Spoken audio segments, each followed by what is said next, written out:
오늘은 한만두 남이경 대표의 정말 파란만장했던 인생 역전 이야기를 핵심만 전해드릴게요.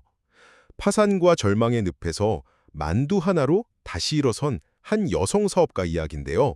와, 정말 한편의 드라마 같아서 우리에게 아주 따뜻한 위로와 깊은 울림을 주더라고요. 첫째는요, 화려했던 보험의 여왕에서 한순간에 신용불량자로 추락한 이야기예요. 가난을 딛고 최고의 보험 판매왕으로 성공 가도를 달렸는데 야심차게 시작한 만두 사업이 그만 만두 파동이라는 큰 사건을 만나면서 모든 걸 잃고 파산하고 맙니다. 둘째는 인생의 밑바닥에서 그녀를 다시 일으켜 세운 한마디 질문입니다. 바로 최선을 다했니? 모든 걸 포기하고 도망치려던 그녀에게 신이 이 질문을 던진 거죠. 여기에 큰 깨달음을 얻고는요, 새벽 3시부터 다음날 새벽 1시까지 3년간 잠조차 포기하면서 빚을 다 갚아냈다고 해요. 그리고 셋째, 진심이 만들어낸 정말 기적 같은 인연들입니다. 회사가 정말 어려웠을 때 배우 송일국 씨와 삼둥이 덕분에 기적적으로 회사가 살아났고요. 또 공장 부지를 못 구해 애태울 깨는 그녀의 진심을 알아본 한 할아버지가 아무 조건 없이 보증을 서주면서 기적처럼 공장을 짓게 됩니다. 결국 남을 위하는 마음, 그리고 내일에 최선을 다하는 그 진심이 만날 때 우리 인생의 진짜 기적이 시작되는 것 같습니다. 여러분, 실패가 성공의 어머니라는 말 많이 들어보셨죠? 그런데 최선을 다한다는 건 과연 뭘까요? 오늘 우리가 함께 살펴볼 이 한만두의 이야기는요, 바로 이 질문 하나에서 모든 것이 시작된 한 사람의 정말 놀라운 여정입니다. 네, 바로 이 질문입니다. 넌 최선을 다해봤어?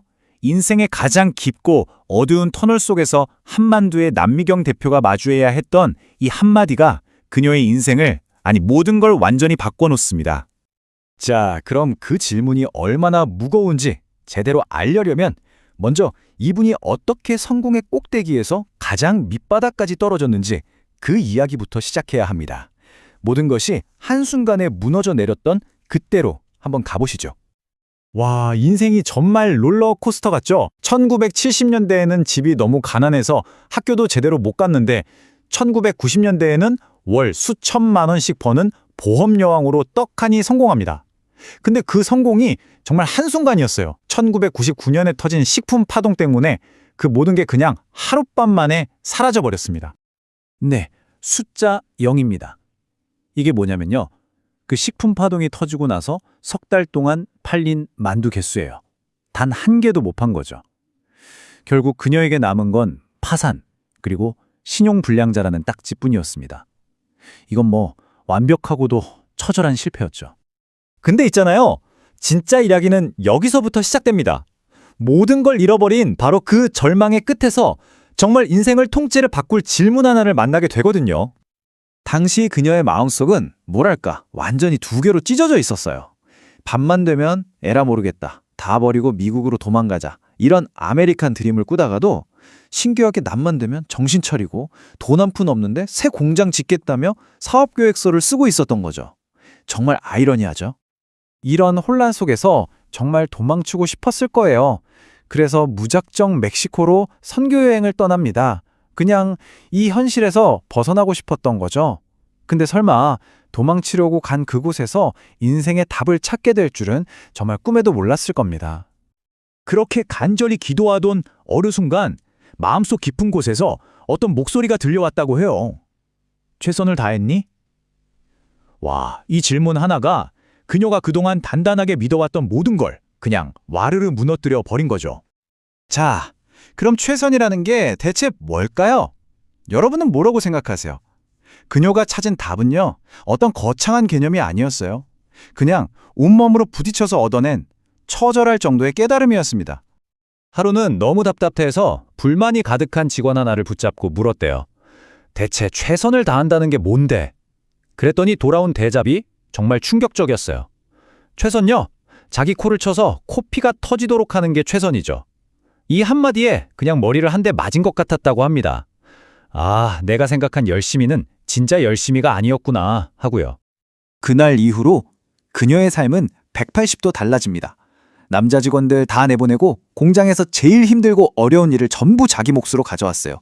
새벽 3시에 일어나서 만두소 비비고, 아침 6시엔 만두피 밀고, 낮에는 직원들하고 같이 만두 빚고, 밤에는 그걸 또 혼자 포장해서 밤새 배달하고, 이 생활을 무려 3년 동안 단 하루도 쉬지 않고 반복했습니다. 그렇게 피땀으로 빚을 다 갚아나간 거죠. 자, 빚은 다 갚았어요. 그럼 이제 끝일까요? 아니요. 진짜 시작은 지금부터였습니다. 그 끔찍했던 노동의 경험 위에서 완전히 새로운 철학을 가진 사업이 피어나기 시작하거든요. 바로 봉사와 문화라는 씨앗 위에서요. 그렇게 묵묵히 자기 일만 하던 그녀에게 정말 말 그대로 기적 같은 일이 일어납니다. 다들 아시죠? 인기 프로그램 슈퍼맨이 돌아왔다 해서 삼둥이가 바로 그녀의 갈비만두를 그것도 무려 8접시나 먹어치우는 장면이 딱 방송을 탄 거예요. 이 방송 한 번의 파급력 상상이 가시나요? 방송이 나가고 딱 3개월 동안 매출이 얼마였을 것 같으세요? 무려 50억 원. 네, 50억입니다. 그야말로 초대박이 터진 거죠. 그런데 중요한 건 그녀는 이 성공을 그냥 운이라고 생각하지 않았다는 거예요. 행복한 직원이 최고의 제품을 만든다. 이 믿음 하나로 아주 독특한 기업 문화를 만들어 나갑니다. 서로 사랑합니다라고 인사하고 신입사원 한자도 깍듯하게 님자를 붙이고 매달 다 같이 봉사활동도 가고요. 회사의 목표가 직원의 꿈을 이뤄주는 거래요. 정말 대단하죠? 그리고 이 새로운 문화가 가진 힘이요. 정말 영화 같은 이야기로 증명됩니다. 공장을 새로 지어야 하는데 모든 은행에서 대출을 거절당한 거예요. 절망적인 상황이었죠. 그런데 어느 날 한 직원의 친절한 모습에 감동받은 어떤 할아버지가 생판 남인데도 선뜻 수십억 원짜리 대출 보증을 서주신 겁니다. 와, 정말 사람의 마음을 움직인 거죠. 결국 이 모든 경험들이 하나로 합쳐집니다. 그 처절했던 노력, 기적 같은 성공, 그리고 사람을 향한 따뜻한 문화.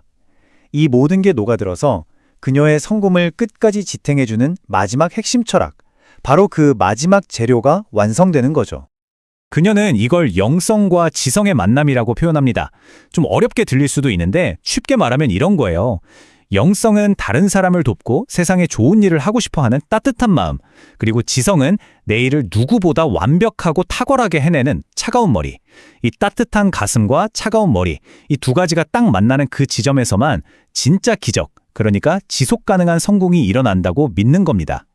결국 이 한만두의 이야기는 처음으로 돌아가 우리에게 다시 묻고 있습니다. 그녀가 인생의 가장 밑바닥에서 스스로에게 던졌던 바로 그 질문을 말이죠. 자, 여러분의 최선은 오늘 지금 이 순간 어떤 모습인가요? 혹시 직장 동료한테 사랑합니다 하고 인사해보신 적 있으세요? 하하, 매일요. 네, 매일이요. 만나는 모든 직원한테요. 오늘 저희가 들여다볼 자료의 주인공이 바로 이 인사를 3년 동안이나 밀어붙여서 회사 전체의 문화로 만든 분이거든요. 바로 한만두 식품의 남미경 대표죠. 맞습니다. 당신이 보내주신 인터뷰 자료들을 보면 이 사랑합니다라는 인사가 그냥 독특한 구호가 아니더라고요. 그렇죠. 파산 직전의 회사를 TV 속 한 장면으로 살려내고 또 모든 걸 잃었을 때 만난 어떤 낯선 노인의 보증으로 제기하고 이야기가 정말 한편의 드라마 같아요. 맞습니다. 그래서 오늘 저희 임무는 이 드라마 같은 이야기의 표면을 좀 걷어내보는 겁니다. 그 안에 숨겨진 성공 원리가 뭘까? 네, 그 핵심을 파헤쳐 보는 거죠. 어떻게 극심한 가난과 연이은 실패가 한 사람을 무너뜨리는 게 아니라 오히려 단단한 경영 철학의 기반이 될 수 있었을까? 남미경 을표의 삶을 관통하는 그 결정적인 순간들을 따라가면서 한번 분석해 보겠습니다. 좋습니다. 자, 그럼 그 시작점부터 한번 보죠. 남 대표의 어린 시절은 정말 혹독했습니다. 네, 자료를 보면 그렇죠. 초등학생 때 육성회비, 이걸 못 내서요. 수업 중에 교실에서 쫓겨났다고 해요. 그래서 집에 돈을 받아오라는 말에 나왔는데 집에도 갈 수가 없어서 돈을 줄 수 없으니까요. 네, 그래서 산에 가서 진달래를 따먹으면서 시간을 보냈다고 합니다. 그때 유일한 꿈이 동화책 키다리 아저씨처럼 누군가 자기를 후원해주는 거였다고 하죠.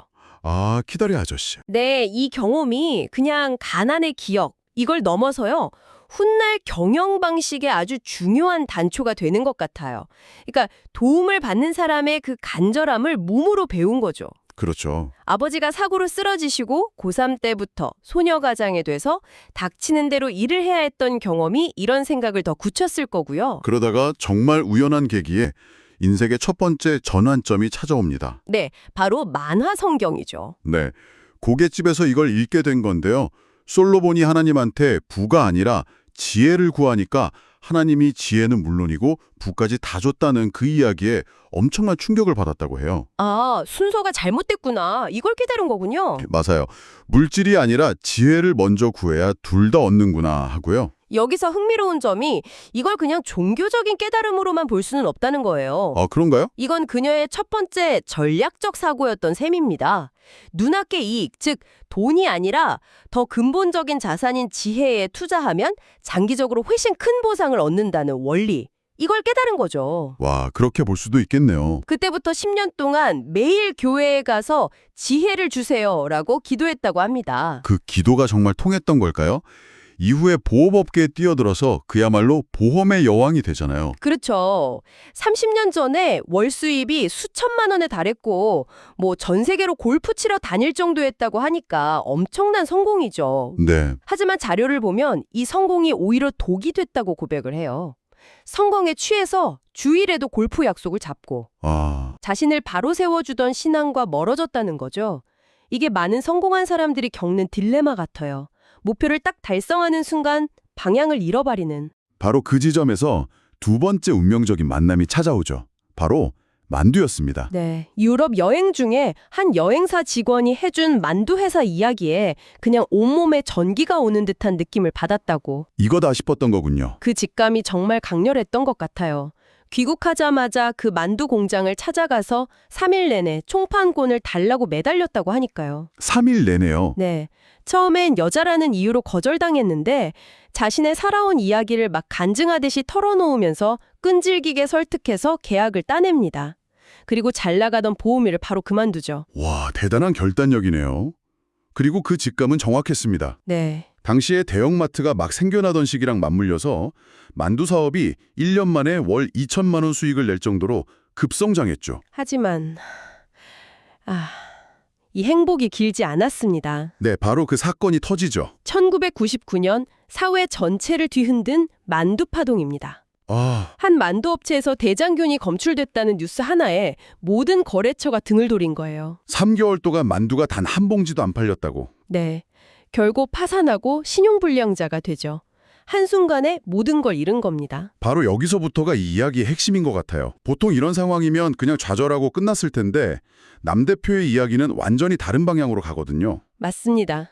무슨 새로운 사업 계획이 아니라 완전히 다른 종류의 돌파구가 나타나죠. 네, 모든 걸 잃고 갈 곳이 없어져서 다시 교회를 찾았는데 거기서 우연히 멕시코 단기 선교를 떠나게 된 거죠. 아, 멕시코로요? 네.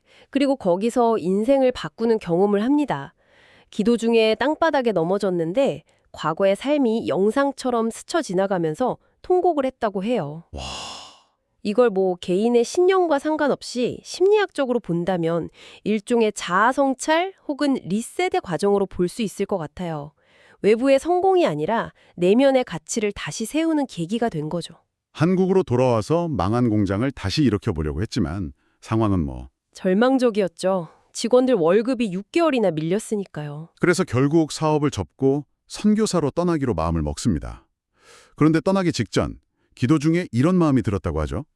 너 최선을 다해봤니? 이 질문이 그녀에게는 정말 큰 충격이었던 거예요. 본인은 최선을 다했다고 생각했을 텐데요. 그쵸. 골프도 끊고 매일 기도하면서 최선을 다했다고 생각했거든요. 그래서 최선의 진짜 의미가 뭘까 궁금해서 월급이 밀린 남자 직원한테 물어봤대요. 네, 물어봤더니 그 직원이 정말 분노하면서 코피 터지도록 하는 게 최선이죠. 와, 그렇게 소리치고는 회사를 그냥 나가버렸다는 거죠. 바로 이 지점이네요. 그녀가 생각한 최선하고 직원이 생각한 최선의 간극이. 너무나도 컸던 거죠. 네. 이전까지 그녀의 최선은 경영자의 최선, 그러니까 기도하고 결정 내리는 거였지만 직원의 최선은 현장의 최선, 몸으로 부딪히는 거였죠. 정확합니다. 자신이 말로만 사업을 했지 진짜 현장의 고통을 외면했다는 걸 깨달은 거예요. 그날 이후 남 대표의 리더십이 180도 바뀝니다. 네, 남자 직원 셋을 모두 떠나보내고 남은 여자 직원 10명이랑 같이 새벽 3시에 일어나서 만두 속 비비고 만두 빚고 포장하고 밤늦게까지 배달하고 차에서 쪽잠을 자고요. 네, 그렇게 3년을 꼬박 현장에서 구르면서 모든 빚을 갚아냅니다. 그리고 빚을 다 갚고 다시 선교사로 떠나려고 할 때 여기가 네 선교지다 라는 마음의 소리를 듣게 되죠. 그렇죠. 회사를 통해 선한 영향력을 펼쳐라. 이런 뜻으로 받아들인 건데요. 이때부터 우리가 맨 처음 이야기했던 그 한만두의 독특한 문화가 시작되는군요. 네, 바로 사랑합니다, 인사하고 님 문화입니다. 처음에는 직원들이 엄청 어색해하고 비웃기까지 했다면서요. 네, 그랬다고 하죠. 하지만 이걸 3년 동안 꾸준히 밀어붙이니까 이게 서로를 존중하는 문화의 상징이 된 거거든요. 근데 잠깐만요. 사업이 이제 막 정상궤도에 올랐는데 가장 먼저 한 일이 사랑합니다 인사를 시킨 거다. 이거 좀 어떻게 보면 비효율적인 거 아닌가요? 당장 매출 올릴 광복도 많았을 텐데요. 그렇게 보일 수 있죠. 충분히요. 하지만 이걸 경영 전략의 관점에서 보면 이게 아주 흥미롭습니다. 어떤 점에서요? 식품 공장에서 가장 중요한 게 뭘까요? 바로 품질 관리랑 위생이잖아요. 그렇죠. 작은 실수 하나가 회사를 무너뜨릴 수 있죠. 바로 그겁니다. 사랑합니다와 님 문화는 직원들 간의 심리적 안전감을 만드는 장치예요. 내가 혹시 실수나 문제를 발견했을 때 비난받을 두려움 없이 바로 보고할 수 있는 환경을 만드는 거죠. 아, 이건 소프트한 문화처럼 보이지만 사실은 리콜 사태를 막는 아주 하드한 시스템으로 작용할 수 있다는 겁니다. 와, 그런 깊은 뜻이 있었군요. 단순한 구호가 아니라 리스크 관리 전략이었네요. 그렇죠. 그리고 이런 문화가 자리 잡을 때쯤 정말 기적 같은 일이 일어납니다. 아, 그 유명한 대한민국 만세 이야기죠. 네. 한 방송에서 아이들이 한만두에 갈비만두를 8편이나 먹는 장면이 나가면서 회사가 3개월 만에 50억 원 매출을 올리면서 기사회생합니다. 10년 뒤에 남 대표가 이 감사함을 전하려고 송일국 씨에게 평생 먹을 만두 3,000박스를 제안하잖아요. 네. 그런데 여기서 또 한 번의 전환이 일어나죠. 송일국 씨가 자신 대신에 초록우산 어린이재단에 기부해달라고 요청한 것. 이 일화가 선한 의도의 파급 효과를 보여주는 아주 좋은 사례라고 생각해요. 남 대표의 순수한 감사가 송일국 씨의 선한 제안을 만났고 이게 언론에 보도되면서 기업 이미지를 극적으로 끌어올리는 결과로 이어진 거죠. 어떤 마케팅 전문가도 설계할 수 없는 그야말로 진정성에서 나온 효과네요. 그렇죠. 하지만 위기는 또 찾아왔습니다. 강화된 식품 위생 기준, 바로 해썹 인증 때문이었죠. 네, 이걸 받으려면 수십억 원이 드는 공장 신축이 필요했는데 통장 잔고는 0원이었고요. 여기서 해썹이 얼마나 큰 장벽인지 좀 짚고 넘어갈 필요가 있을 것 같아요. 맞아요. 이게 그냥 공장 좀 깨끗하게 청소하는 수준이 아니거든요. 국제적인 식품 안전 기준을 맞추기 위해서 공장 설계부터 동선, 설비까지 완전히 떼다 고쳐야 하는 말 그대로 수십억이 드는 대공사입니다. 잔고가 0원인 회사한테는 사실상 사형 선고나 다름없었겠네요. 그렇죠. 그 절망적인 상황에서 직원들이 먼저 나섰다고 합니다. 회사를 위해 릴레이 금식 기도를 시작했고 남 대표 자신도 금식 기도에 들어갔죠. 기도 끝에 얻은 응답이 감사하고 기뻐하고 기도하라는 것이었다고 해요. 도저히 감사할 수 없는 상황에서 감사를 선택했다는 점, 이게 중요합니다. 억지로 웃으면서 감사하는 마음을 가지려고 노력했다고 하죠. 그게 가능한가요? 심리적으로 보면 강제된 긍정성 같은 건데 극도의 스트레스 상황에서 인지 부조화를 줄이고 문제 해결에 집중하게 만드는 효과가 있었을 겁니다. 그러자 정말 신기한 일이 벌어졌습니다. 어느 날 한 할아버지가 공장을 구경하러 왔다가 직원들의 친절함과 만두 맛에 감동해서 총판권을 요구했죠. 네. 그런데 여기서 남 대표가 정말 이해할 수 없는 결정을 내립니다. 할아버지는 돈이 많으셔서 안 됩니다. 저희 만두는 돈 없는 사람들이 팔아서 먹고 살아야 합니다. 맞아요. 그렇게 거절을 했죠. 잠깐만요. 이건 정말 이해하기 힘든데요? 회사가 망하기 직전인데 돈 많은 투자자를 거절한다고요? 사업가로서 말이 안 되는 행동 아닌가요? 상식적으로는 그렇죠. 눈앞의 이익을 그냥 걷어찬 셈이니까요. 하지만 이게 바로 그녀의 경영 철학이 얼마나 일관적인지를 보여주는 결정적인 장면이에요. 아, 그녀는 단순히 만두를 파는 게 아니라 가난한 사람들이 자립할 기회를 판다고 생각했던 겁니다. 이 진심에 더 큰 감동을 받은 할아버지가 결국 아무 조건 없이 공장 신축에 필요한 보증을 서주죠. 와, 결국 위기를 넘겼네요. 네. 어릴 적 꿈꿨던 키다리 아저씨가 그녀가 다른 사람의 키다리 아저씨가 되려고 했을 때 나타난 셈이죠. 정말 대단합니다. 남미경 대표의 이야기는 단순히 한 기업가의 성공 스토리를 넘어섭니다. 모든 걸 잃었다고 생각한 순간에 던져진 그 최선을 다했는가라는 질문. 그리고 나보다 어려운 이웃을 먼저 생각할 때 길이 열리는 경험. 우리 모두에게 시사하는 바가 참 크죠. 네, 그녀는 인터뷰 자료에서 성공 비결을 영성과 지성이 만날 때 기적이 일어난다고 표현했어요. 여기서 영성은 이타심, 즉 남을 돕는 마음을 의미하고요. 그리고 지성은 자신의 분야에서 최고가 되기 위해 그야말로 코피 터지도록 노력하는 전문성을 뜻하겠죠? 맞습니다.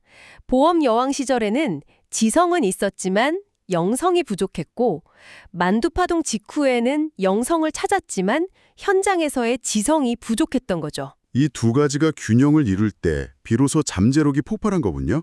바로 그겁니다. 오늘 이 이야기를 들으신 당신에게 저희가 마지막으로 이런 질문을 한번 던져보고 싶습니다. 네. 당신의 삶에서 기적이나 돌파구를 만드는 그 영성과 지성은 무엇인가요? 즉, 당신이 가장 중요하게 생각하는 가치와 당신이 쏟아붓는 전문적인 노력이 만나는 지점은 어디인지, 그리고 그 두 가지가 만났을 때 당신의 삶에는 어떤 놀라운 변화가 일어날 수 있을까요?